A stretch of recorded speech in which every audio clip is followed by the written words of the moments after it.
His childhood is shocking, traumatic.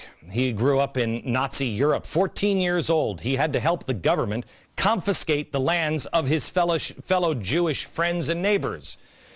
He didn't grow up in a very Jewish household. His mother was a strong anti-Semite. George Soros' words, not mine.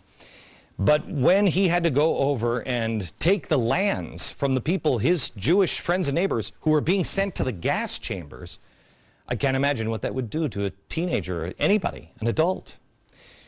Well, what did it do to George Soros? In an interview with Steve Kroft, Soros was asked if he felt guilt at all about taking the property from the Jews as a teenager.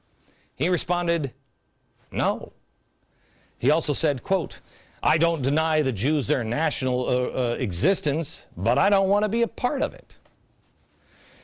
Last night, the phone calls came in to Fox already before the show even aired, and they were saying that, there were Soros people saying that I am an anti-Semite because I was going to report this. I mean, I'm probably more supportive of Israel and the Jews than George Soros is, but that's neither here nor there. I don't believe pointing out the man's tragic beginnings makes you an anti-Semite.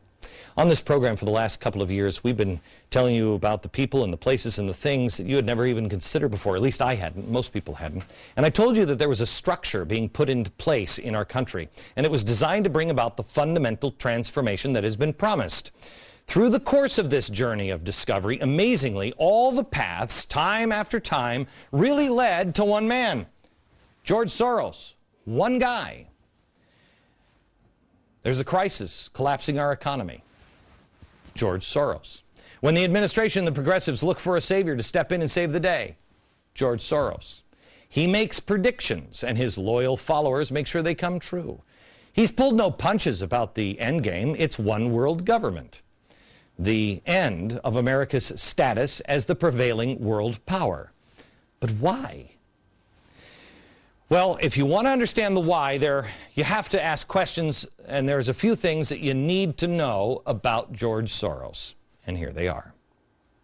People generally play with a certain set of rules.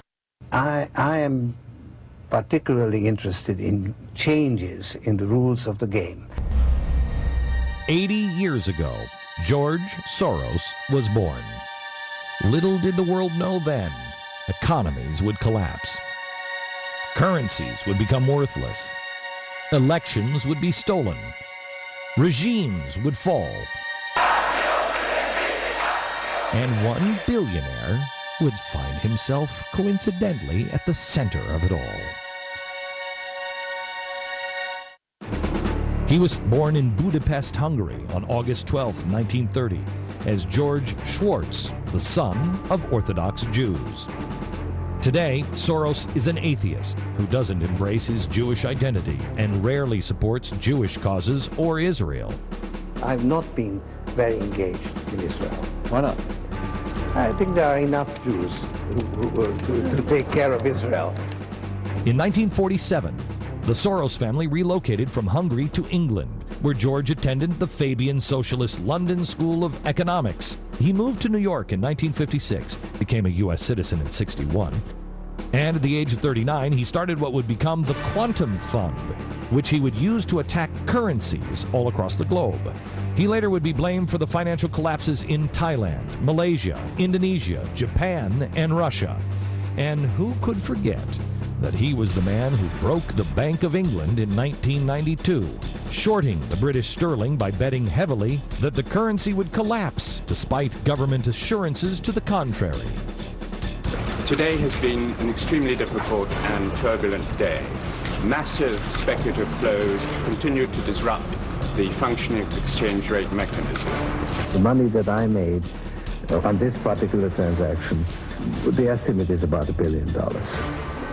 Along with currencies, Soros also collapses regimes.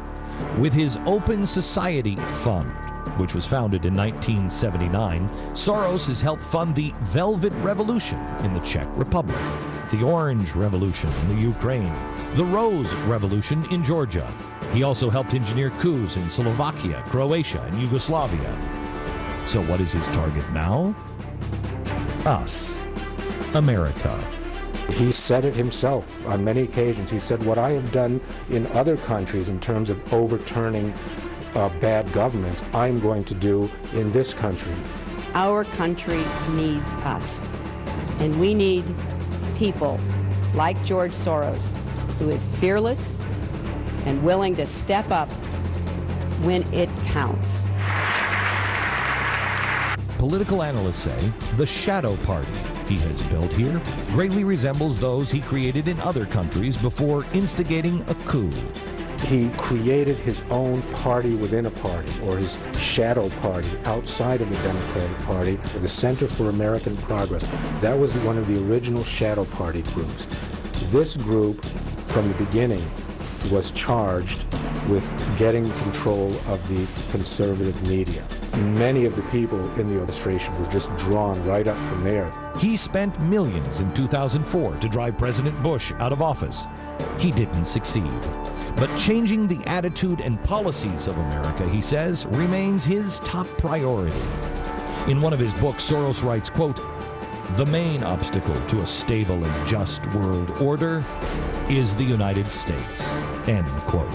You wouldn't want a man like this anywhere near the President of the United States, would you? Soros has been granted at least 4 visits so far to the Obama White House. This, a man who has repeatedly called for the devaluation of the dollar. A slow decline in the value of the dollar, a managed decline. He's waged a war against capitalism. Capitalism is not directly opposed to open society. Nevertheless, it poses some serious threats. This is a man who wants the world to be one global society without borders or individual governments. One global society and one global gatekeeper.